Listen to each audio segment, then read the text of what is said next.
Hey, Jessica, I tasted the dish you prepared and it was shockingly bad, completely inedible. Stop serving such food, please. I was so shocked that I threw it all away. Hurry up and redo it, okay? Got it? These harsh words were hurled at me by my mother-in-law, who seemed to enjoy mistreating her daughter-in-law. However, this behavior would significantly impact the future relationship between me and my mother-in-law. My name is Jessica. I am 30 years old and currently working in a small design office, fulfilling my long-held dream of being a designer. My husband's name is Noah, and he is 35 years old. We met when I was a student working part-time at a family restaurant of a major group where Noah was employed. Now, Noah works as the manager of that family restaurant. By the way, Noah is the son of a family that manages a major restaurant group. Consequently, Noah is naturally expected to take on the role of a future leader, consolidating the management of the group. For my mother-in-law, the status of Noah being the future successor was a matter of immense pride and a source of boasting. I lost my mother at a young age and was raised by my father alone. When I married Noah, my mother-in-law, who couldn't accept that I was raised by a single parent, strongly opposed our marriage. To her, my background and status were considered lower than hers, and she thought of my joining the family as a blemish. As a result, I was often ignored by her. However, about a year ago, my design was chosen for the menu at the restaurant managed by my father-in-law, changing the dynamics. My mother-in-law, who had studied design in her youth, had made a proposal too. But when hers was rejected, she tried to hide her shock by saying, "Oh, I just wrote it as a trial." Being a professional designer, I found it absurd that my mother-in-law would compete with me. After losing to me, she took it as a personal defeat and started to mistreat me more openly. She frequently visits our home, criticizing and sneering at every small thing. "Jessica, what's this? There's so much dust behind the TV. You can't say it's cleaned. How were you raised to be so careless with cleaning? Living in such a dusty place, what if Noah gets sick? Jessica, you might be fine with a house full of dust, but Noah isn't used to living in such a dirty room." As soon as my mother-in-law arrived at our house, she immediately started checking around and began pointing out flaws and criticizing pompously. Watching this, both Noah and I were exasperated, thinking, "Not this again." "Mom, I cleaned that area," Noah replied, slightly irritated. "He always helps with the housework and is very reliable." "So, are you saying that being bad at cleaning is due to poor upbringing?" he asked sarcastically. My mother-in-law was momentarily speechless, but quickly changed the subject and retorted, "Oh, so you're making Noah clean? Are you that high and mighty, Jessica? You prioritize your job over housework? But are you really valuing your family? I never neglected my duties both at work and at home." Even when Noah tried to intervene, my mother-in-law continued until I apologized. "I'm sorry, I'll try harder," and she would leave satisfied, saying, "As long as you understand." Noah had tried to address this behavior multiple times, but she never seemed to listen. Noah had talked to his father about his mother's behavior, but considering that nothing had changed, it seems his busy father hadn't taken the matter seriously. At first, I thought I could just tolerate these minor annoyances. I hoped that as she aged, my mother-in-law would mellow and change her ways. Little did I know that a major incident that would shake the family was about to occur. One day, Noah's cousin got engaged, and a celebration with the entire family was arranged. Not just family, but business associates were invited too, and a grand banquet was to be held at a high-end hotel's large hall. After hearing this from Noah, I also received a call from my mother-in-law on my smartphone. "Hello, Jessica. About the upcoming celebration, we're leaving most of the catering to the venue, but it's customary for each family to prepare the main dish. You said you're good at cooking, didn't you?"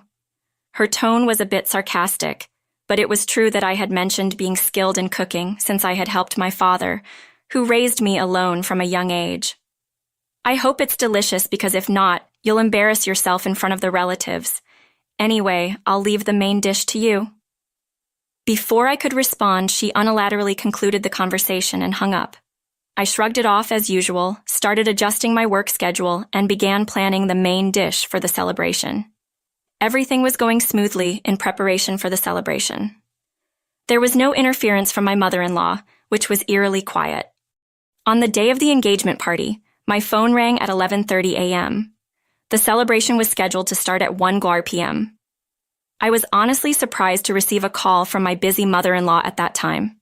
Confused but answering the call, she began speaking in an excited and high-pitched voice. "Hey, Jessica, I tasted the dish you prepared and it was shockingly bad, completely inedible. Stop serving such food, please."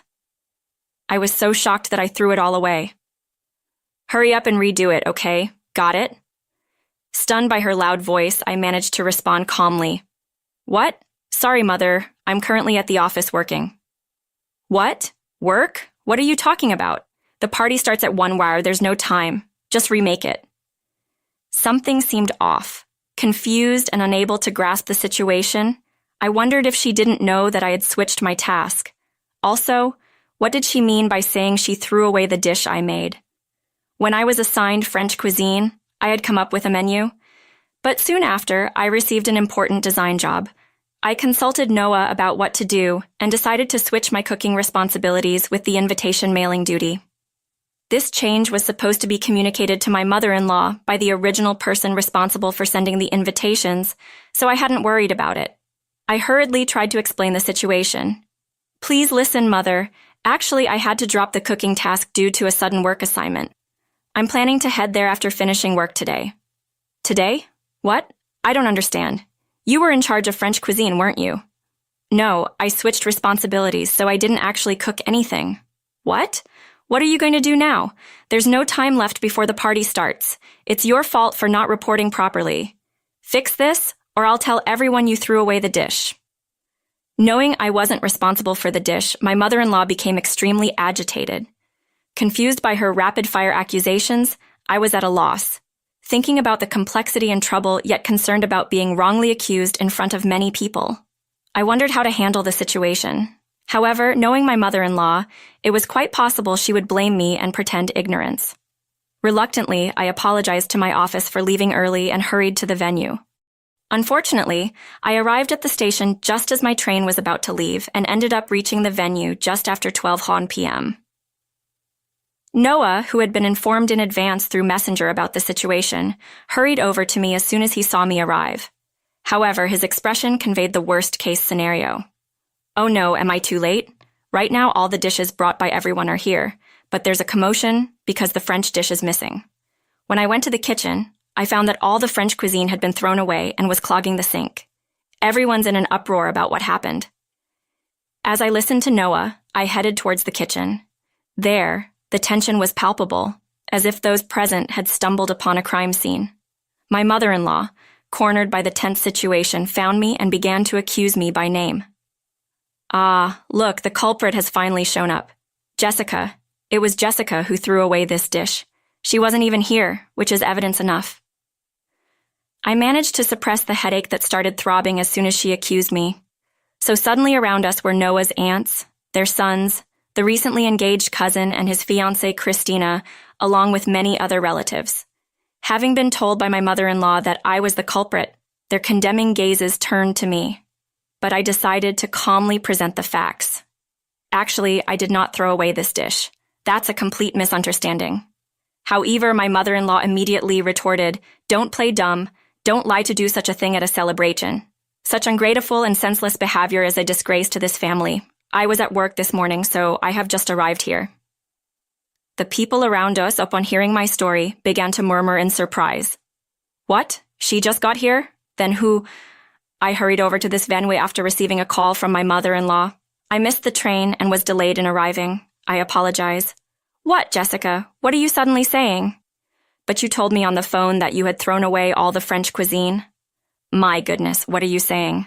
This daughter-in-law of mine, not only does she mock me, but now she's trying to pin her own wrongdoing on me and act innocent. How awful. Unbelievable." My mother-in-law dramatically played the victim, appealing to the surrounding relatives as if she were a hero struck by misfortune. To the relatives, it seemed more likely that my mother-in-law, who had been part of the family for over 20 years, was telling the truth rather than me, a recent addition to the family. I felt their condemning gazes again, but was determined to assert my innocence. "If you find it hard to believe, please call my workplace for confirmation. They can verify that I was working this morning, which will prove that what I'm saying is true." Just as I made this plea, a voice said, "There's no need to go that far." I had assigned Jessica a task.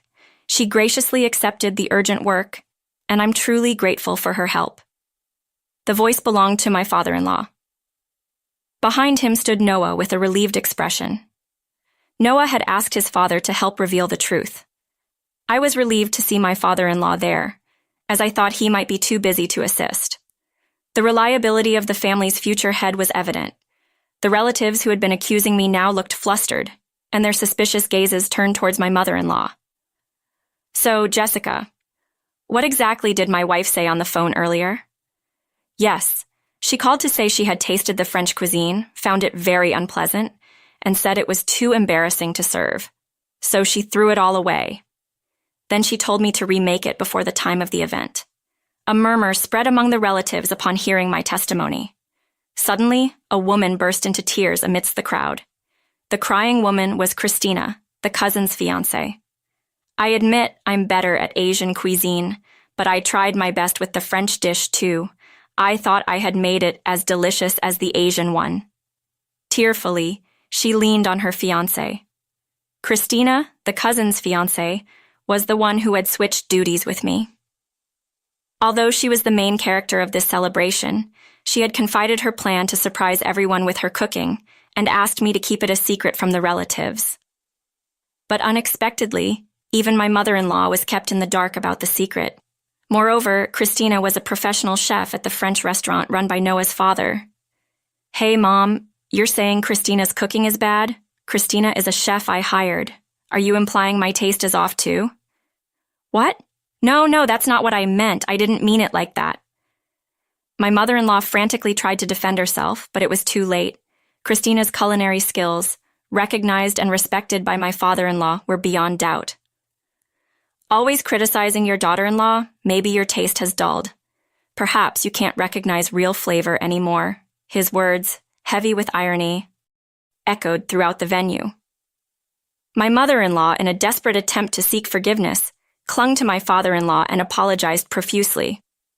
However, anger seemed to rise within her, and suddenly she grabbed me by the collar.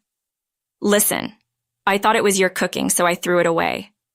A dish made by a woman raised by a single parent of such low status is too disgraceful and tasteless to serve to others.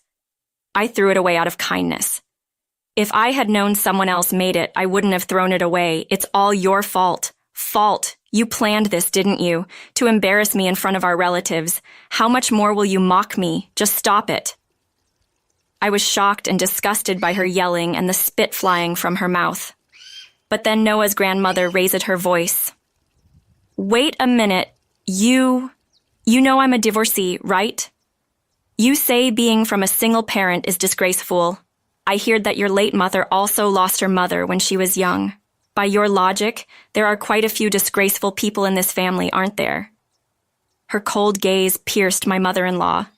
No, that's not what I meant. I didn't know, really. I swear, I didn't know." "Well, it doesn't matter anymore. We've all seen your true character." Hearing this, my mother-in-law collapsed on the kitchen floor, trembling with despair and fear. I heard there was a commotion, but what a scene this has turned into." Suddenly, a voice came from behind. Turning around, I saw an elderly man in a wheelchair. He was Noah's grandfather, the current head of the main family. I could hear the uproar from afar. It's unfortunate that a dish was wasted. I recall my late wife once telling me about receiving sweet potatoes during the war. The sweetness of the potato made her momentarily forget the sadness of losing her mother. As we all listened in silence to his words, Noah's grandfather continued, "Remember, food is filled with the emotions of those involved in making it. My late wife often said with a smile, 'The kindness of the cook has shaped who I am today.' Wasting food is the worst thing a person can do. Surely we don't have anyone that terrible in our family, right?" He then turned to my father-in-law. "Of course, Dad. We don't have anyone like that in our family." Satisfied with my father-in-law's response, the head of the family smiled and returned to the venue. His words held absolute authority. From the words of the head and my father-in-law, it was clear to everyone present that this was the moment my father-in-law decided to divorce my mother-in-law. What was supposed to be a celebration had also become a scene of an unexpected separation. In the kitchen, only the sound of my mother-in-law's sobbing lingered, creating an indescribable atmosphere. She not only ruined the celebration, but was especially condemned for her sacrilege against food. Despite being part of the food industry, she went around apologizing and bowing down to the relatives, including those from the Branch families. It seemed that the divorce settlement was agreed upon by deducting an amount for the damages caused at the celebration, leaving her with just a small sum. My mother-in-law was ousted from the main family and ended up living in a small apartment meant for singles. Cut off and criticized by the relatives, she led a lonely life with no one to turn to. She never imagined her petty jealousy and harassment towards her daughter-in-law, manifested in throwing away the food, would lead to her own downfall. On the other hand, I was able to protect the honor of my loving father. I also managed to build a harmonious relationship with Noah's family, and am enjoying